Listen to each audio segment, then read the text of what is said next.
መቼም ጥሩ ቤተሰብ ነው ያሳደገሽ። የልጅነት አበባሽ እንዳለ ነው ሆነ። አስቴርዬ ታምራለች አይደል?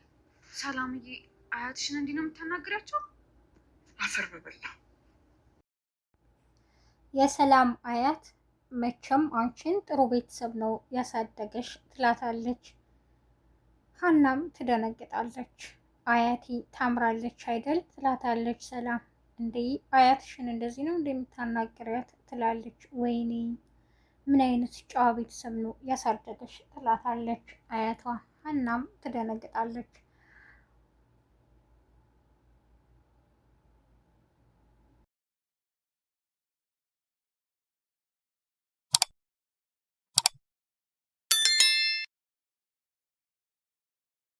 አሰላሙ አለይኩም ወራህመቱላሂ ወበረካቱ። ሰላም እንዴት ናችሁ? በአለም ዳርቻ የምትገኙ የነጆም ኩኪንግ ቤተሰቦች ዛሬ ኖላዊ ክፍል 49 ይዤላችሁ መጥቻለሁ። ላይክ፣ ሼር፣ ሰብስክራይብ በማድረግ እስከ መጨረሻው አብረውን ይቆዩ። አዲስ የምትመጡ ቤተሰቦችም ላይክ፣ ሰብስክራይብ በማድረግ የነጆም ኩኪንግ ቤተሰብ የሆኑ ዛሬ እንግዲህ የወይዘሮ ሜላት እናት ሀናን በቃ ምን አይነት ቤተሰብ ነው ያሳደገሽ? ወይኔ አፌ ቁርጥ ይበል።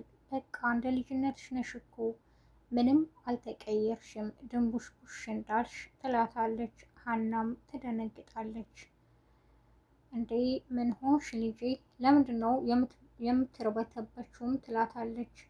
ሰላምም አይ እንደዚህ እኮ ናት፣ በቃ ዝም ብላ መደንገጥ ትወዳለች ትላታለች። ሀናም በሉ በቃ ምግብ ላቅርብ በማለት ተነስታ ገብታለች። ዶክተሩም ከሆስፒታል ደውሎ ወይዘሮ ሜላትን ላናግርሽ እፈልጋለሁ ብሏታል።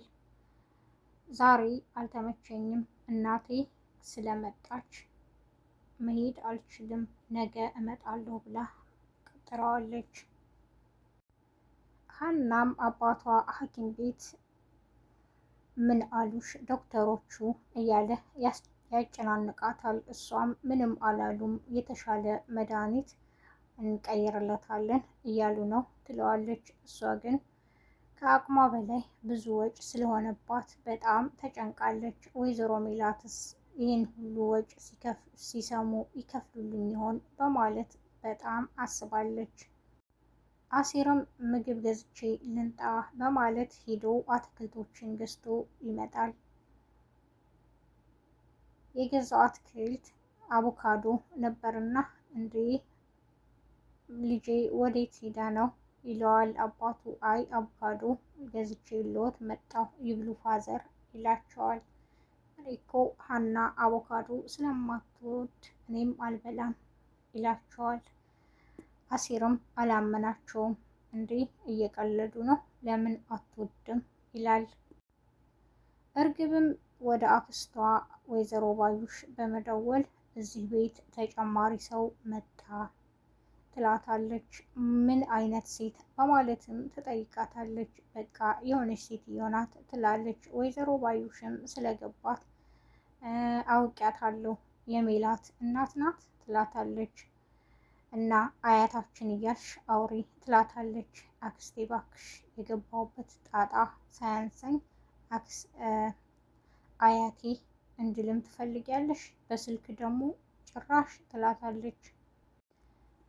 የወይዘሮ ሜላት እናትም ያው በፊት ሀና በልጅነቷ የምታደርገውን ያስታውሳሉ። አሁን የምትላቸውም እንዴ ይች ልጅ በልጅነቷ ጀምራ ንግግሯ ድርጊቷን በቃ አልተቀየረም ማለት ነው ሀና ናት ብለው ልቤም ደንግጧል። በቃ ይች ልጅ ውስጤ ነግሮኛል ይላሉ። ለልጃቸው ወይዘሮ ሜላትም በመግባት ይነግሯታል። ወይዘሮ ሜላትም እንዴ እማዬ ስለ ሀና ጉዳይ ከሆነ የምታወሪኝ ምንም ልሰማሽ አልፈልግም በማለት ትታት ትሄዳለች።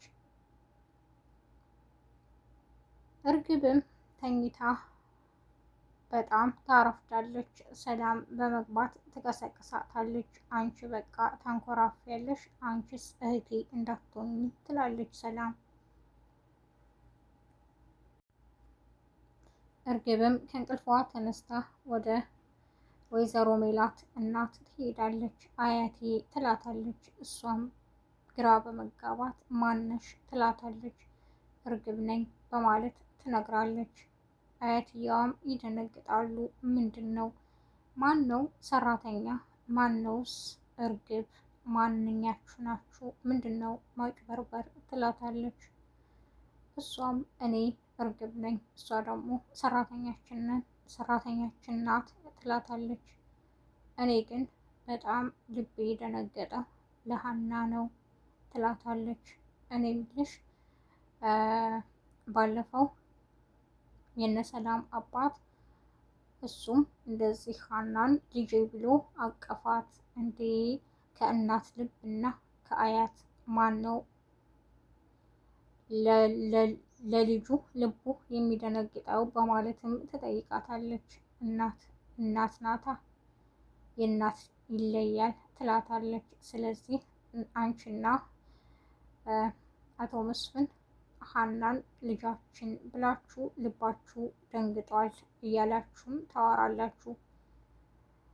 ለእኔ ደግሞ ልቧ የደነገጠው ወይዘሮ ሜላት ናት። ስለዚህ እሷ ናት የምታውቀው የእናት አንጀት ትላታለች እርግብ። ሀናም ኪችን ውስጥ ስራዋን ትሰራለች። ወይዘሮ ሜላት ድንገት ትገባለች። ብለሽ እያረፈድሽ መምጣት ጀመርሽ ትላታለች። በጣምም ትጮህባታለች፣ ታመነጭቃታለች።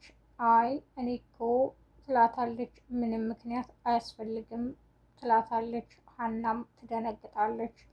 ወይኔ ልጅነቱ ቀርቶብኝ ሰራተኛ ሆኜ ተከብሬ በኖር ለምንድን ነው እንደዚህ የምታደርገኝ? በማለት ግራ ትጋባለች። ሀናም ብቻዋን እያወራች ታዝናለችም ትስቃለችም። አሁንም ድጋሚ እርግብ ወደ ኪችን ትገባለች። ምን ያስቅሻል? ትላታለች። አይ እኔ ሳኩት አያቴ ሀና ስላሉኝ ነው ትላታለች። እርግብም በጣም ትናደዳለች። የወይዘሮ ሜላት እናትም እርግብን ይቅርታ ልጄ ቅድም ስለተናገርኩት ይሏታል። አይ እሳቸው ምንም አላጠፉም፣ ሁሉም የመሰለውን ነው የሚያወራው ትላታለች። አዎ ቅድም አንቺን ሰራተኛ እሷን ልጅ አድርጌ ስላወራሁ በቃ ይቅር በይኝ ትላታለች። አይ ምንም ችግር የለው ትላለች እርግብ። ሀናም ስራዋን ስለጨረሰች ወደ አባቷ ትሄዳለች። አባዬ ዛሬ በጊዜ ነው የመጣሁትና አሁን ቤት ሂጄ ምግብ አዘጋጅቼ ላምጣ ትለዋለች። እሺ እኔ ልጅ አንተም አልበላህም ትለዋለች። እኔ በልቻለሁ፣ አሲር አትክልት አንጥቶልኛል በማለት ይነግራታል። አሲርም ያንን አቮካዶ አውጥቶ ያው ብይ ይላታል። እንዴ እኔ አቮካዶ ከበላሁ ያስመልሰኛል፣ አልወድም ትለዋለች። አባትየውም እኔ ምልህ ልጄ እኔ አትወድም ብዬ ነግሬሃል ነበር፣ አንተ ግን አታምነኝም፣ አንተ ማየት ስላለብህ አይደለ ይሉታል። የወይዘሮ ሜላት እናትም እኔ ምልሽ ሜላት መቼ ነው መስፍን የመጣው? በማለት ተጠይቃታለች። እማዬ 1 2 ቀን 3 ቀን ሆነው ከመጣ ትላታለች። አሁን እኔ የሆነ ጉዳይ አለኝ፣ ስልክ ላወራ ነው መጣ በማለትም ትታት ትገባለች። ሰላምና አያቷ ወሬያቸውን ቀጥለዋል። ልጄ አድገሻል እኮ ወፍረሻል ትላታለች። አዎ ባለፈው ስደውል ታማለች ብለውኝ ነበር ትላታለች። አዎ ሆስፒታል ነበርኩ ወልጄ እያለች ትስቃለች እና ልጁስ እያሉ ይቀላለዳሉ። ሀናም እንዴ ልጄ እኔ እምልሽ ትላታለች። በልጅነትሽም እኮ እንደዚህ ነበር የምትወጃት ትላታለች። እንዴ አዎ እኔ ሰላምን እወዳታለሁ ትላለች። እኔም በጣም ነው የምወዳት ትላለች ሰላም። አያቷም አሁንም ትውስታ ላይ ናት።